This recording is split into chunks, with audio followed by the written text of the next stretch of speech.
এখানে আমি একটা বিষয় স্পষ্ট করতে চাই। কিছু মানুষ গল্প বানিয়ে বলেছে, আমরা সেগুলো যাচাই করেছি।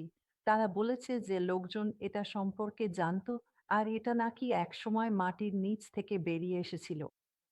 কিন্তু এটা সত্যি নয়। যারা এর আশেপাশে থাকতো, তারা এ ব্যাপারে কিছুই জানতো না। ওদের কাছে এটা শুধু আরো একটু মাটি ছিল।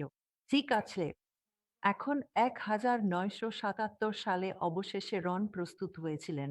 আর তিনি এ নিয়ে একটু কথা বলবেন। তারপর একটু পরেই আমরা তাঁর ছেলের কথা শুনব।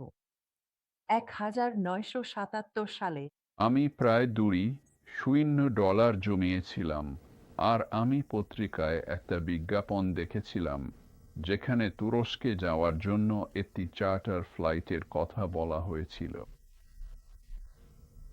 আর যদিও আমি চার্টার গ্রুপ ট্যুরের যেসব জায়গায় যাওয়ার কথা ছিল সেগুলোতে আগ্রহী ছিলাম না, আমি ভাড়াটার প্রতি আগ্রহী ছিলাম, যেটা ছিল প্রায় $500। তাই আমি যাওয়ার পরিকল্পনা করলাম এবং রিজার্ভেশন করলাম। তারপর আমার দুই ছেলে, ড্যানি আর রনি, আমাকে জোর করতে লাগলো যেন ওদেরও সঙ্গে নিয়ে যাই।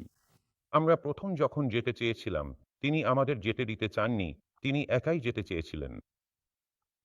তার আগে থেকেই পাসপোর্ট ছিল আর আমার ভাই বলল, তুমি আমাদের নিয়ে যাও না, রনি। বাবা বললেন, আমি তো 1 সপ্তাহের মধ্যে চলে যাচ্ছি। আমরা কোনোভাবেই পাসপোর্ট বা কিছুই পেতে পারবো না। আর রনি বলল, চলো চেষ্টা করি। তাই আমরা গিয়ে আবেদন করলাম।